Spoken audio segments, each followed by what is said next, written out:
Nuestro siguiente panelista es el doctor Pascual Eduardo Alferillo, abogado y notario por la Universidad Nacional de Córdoba, doctor en Ciencias Jurídicas por la Universidad Juan Agustín Maza, ex juez de la Cámara Civil San Juan, ex fiscal de Estado adjunto y ex subsecretario de Trabajo de San Juan, académico correspondiente, director del Instituto Región Cuyo, ACADERC, director honoris causa del Instituto de Derecho Civil del Foro Abogados de San Juan.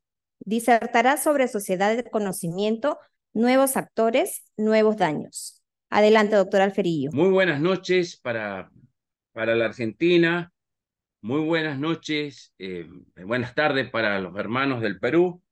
En primer lugar, agradecer profundamente la invitación de la Academia Nacional de Derecho del Perú y del estudio de Mario Castillo Freire, y con ello brindar un abrazo virtual, por cierto, a todos los grandes amigos juristas que tengo en Perú y en Sudamérica, y en España, por cierto, que han expuesto ayer. En el tema seleccionado hoy es bastante complejo, propio ustedes lo han visto, lo han escuchado del propio título, pero en esto voy a hacer memoria y tuve que ir a mirar el libro que allá en el año 2004 la queridísima amiga Lidita Garrido coordinó junto con otros grandes amigos que se llamó el Tratado de la Buena Fe. En ese entonces, haciendo siempre un poco la contra de la historia jurídica, escribí en ese libro por primera vez todo lo relacionado con la mala fe. Evidentemente eso fue en el 2004, no pregunten más, fue en el 2004 que salió publicado ese libro. Pero, ¿qué es lo que pasó con eso? Que abrió un mundo, un cambio muy profundo en la visión que personalmente tenía del derecho civil. Comenzó a integrarse con otras cosas, el derecho civil, con otros estudios que uno fue haciendo en paralelo. Y así, por ejemplo, entre las aperturas mentales que tenemos que tener en este derecho civil nuevo, el derecho privado, como le llamamos en Argentina, al unificar el derecho civil y el derecho comercial, es la constitucionalización del derecho privado. Es fehaciente, fuerte y cierta que el derecho privado está constitucionalizado. Eso es uno de los aspectos. Podemos hablar largamente del tema. Esta visión compleja la fui haciendo más compleja allá por el 2010 en un trabajo que me publicó la revista, la Universidad Javeriana de Colombia, en el cual dábamos una mirada desde el siglo XXI sobre la conexidad histórica entre los factores de atribución y los regímenes socioeconómicos. Ahí podrán decir ustedes, bueno, Pascual, te volviste perdido dentro del derecho civil, pero no es así. Fíjense que es muy importante este tema a la visión actual. ¿Por qué? Como lo vamos a explicar enseguida. El otro tema que tenemos que verlo y que lo venimos haciendo y fundamentalmente lo he profundizado fuerte al tratar de definir qué es lo que es el concepto moderno de daño moral, al tratar de ver qué es lo que es hoy daño moral, ineludiblemente deben recurrir a la ciencia médica, a la ciencia psiquiátrica, para poder diferenciar el daño moral del daño psicológico, el daño psiquiátrico. Es decir, señores, primera conclusión, hoy el derecho civil ya no es solo civil, sino es un derecho privado, complejo, constitucionalizado, con una visión económica y también con una fuerte influencia de la ciencia dentro del derecho privado. A partir de eso, en algunos momentos, cuando mirábamos el tema de la vinculación entre los factores de atribución, se hizo una relación, entre la economía o el régimen económico y los factores de atribución. Y oh, casualidad, que se descubrió fácilmente que en la primera etapa económica, la producción agrícola ganadera, la culpabilidad era el reproche social que existía. Recordemos brevemente, para algunos es axiológico y para otros siempre hay un reproche de la sociedad para atribuirle el deber de resarcir a determinada persona, pero siempre se hacía en función, en la primera etapa económica, en la producción agrícola ganadera básica, a la culpa. Y la culpa, hablábamos en ese entonces, y se sigue hablando aún, del dolo o la culpa. Muy bien, pasó esta etapa, siguió la evolución. Dentro de la segunda etapa económica de las revoluciones industriales, hay autores que diferencian dos revoluciones industriales, una incipiente y una la profundización, que es la que ha llegado hasta nuestro día. Y en la primera etapa de revolución industrial, la culpa seguía persistiendo como factor de atribución, pero comenzaron a haber factores que influían, que presionaban para comenzar a hablar de las teorías de riesgo. ¿Y quién fueron los factores? Fíjense, fueron las ideologías socialistas, las ideologías obreras. ¿Por qué? Porque era más fácil acreditar la teoría del riesgo que la culpa del patrón por haber introducido una máquina que había producido daño al personal. En el derecho laboral tuvo mucha mayor influencia que en el derecho civil, fue más rápido ese ingreso. En la segunda revolución industrial, nosotros sabemos perfectamente, le hemos visto perfectamente, que ya se hace una industrialización y llegan algunos grandes autores economistas a hablar que la catedral de la segunda revolución industrial es la fábrica, el hombre pasó a ser un número más dentro de la fábrica. ¿Y qué hubo en esta segunda etapa? La consolidación de los factores objetivos de atribución, fundamentalmente el riesgo y el vicio de la cosa. Esos fueron los que se consolidaron en esta segunda etapa. Pero atento, sigue la culpa persistiendo, sigue la culpa viviendo junto con los factores objetivos. En la República Argentina es claro, la reforma acepta la culpa, inclusive la culpa como factor remanente, y siguen subsistiendo. Pero el mundo siguió avanzando. Y quizás cuando leíamos allá en los años 90, 90 y tanto, la posmodernidad que ocurría en Europa, nosotros no la entendíamos bien porque vivíamos en un mundo bastante subdesarrollado, pero el tiempo nos fue llevando a comprender qué es lo que era esta posmodernidad o esta era del conocimiento, como le hemos puesto en este título, en esta conferencia, la era del saber, los nuevos factores. Y ahí la pregunta es, ¿el riesgo, el vicio y los otros factores objetivos son suficientes para endilgarle responsabilidad a una determinada persona para el deber de responder?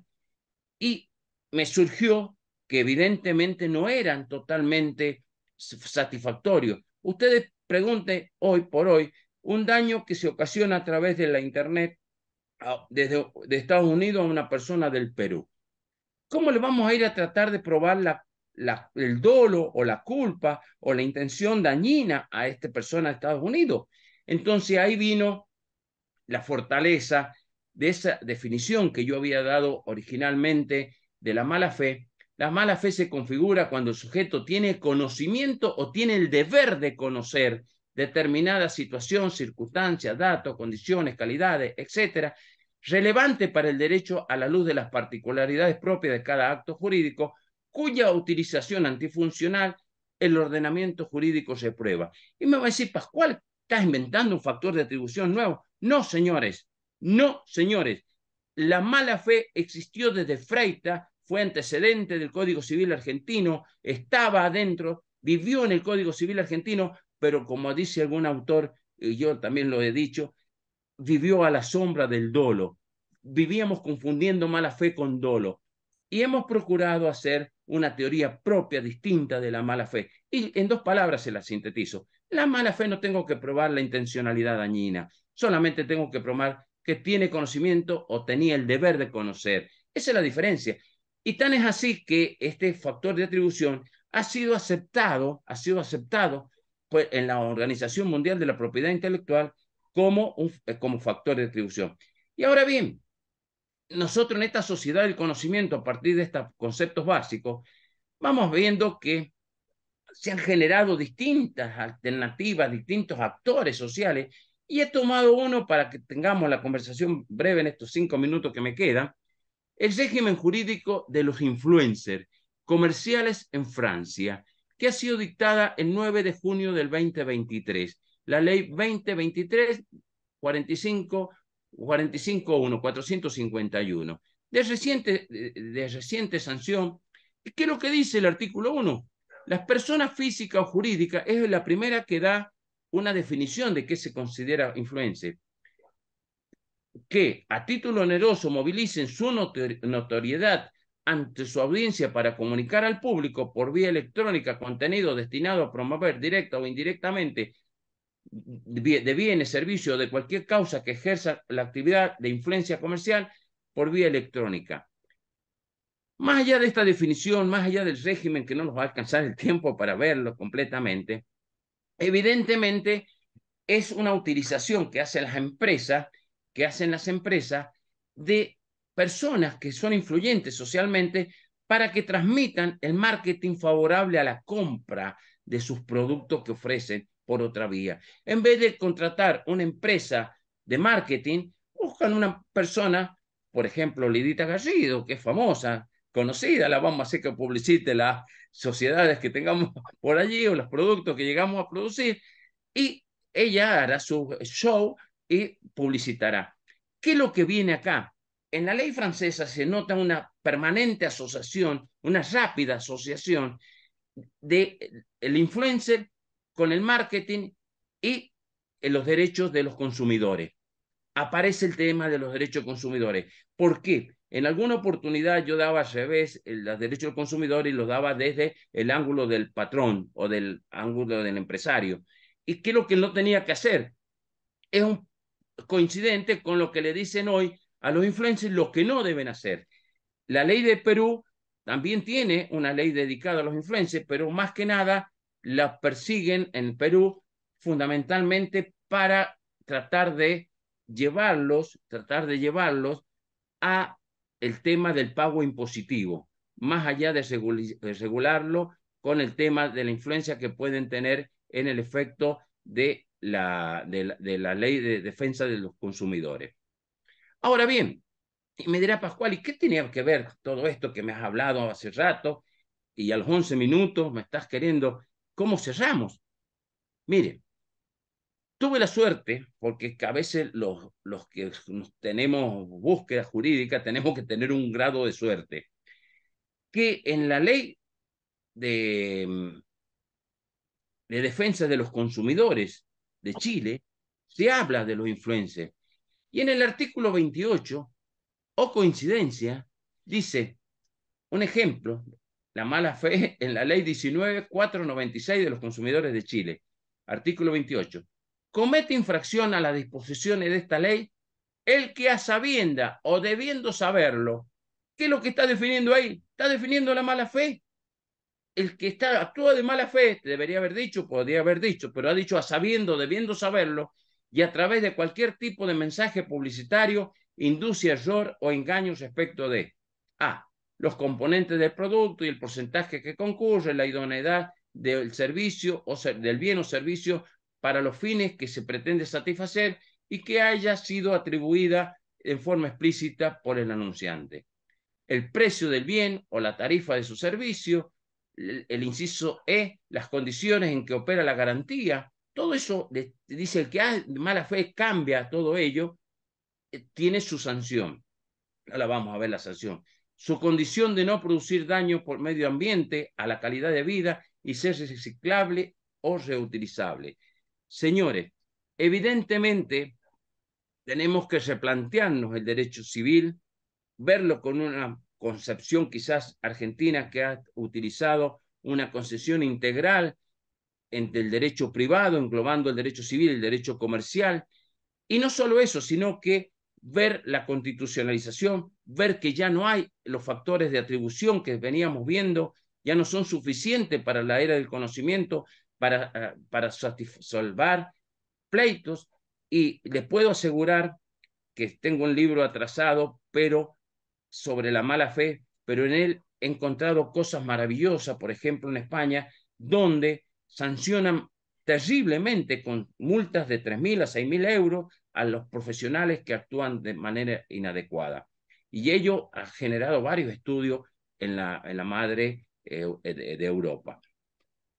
Señores, simplemente en esta participación y saludando ahora a Mario personalmente, que lo estoy viendo, agradecer y decirle que tenemos que abrir nuestra visión, tener una visión integral para satisfacer las necesidades del siglo XXI que son diferentes a los siglos anteriores y que los cambios no nos golpeen, sino que nos anticipemos y veamos cómo vamos a satisfacer para siempre mejorar la calidad de vida de los seres humanos y mejorar el derecho.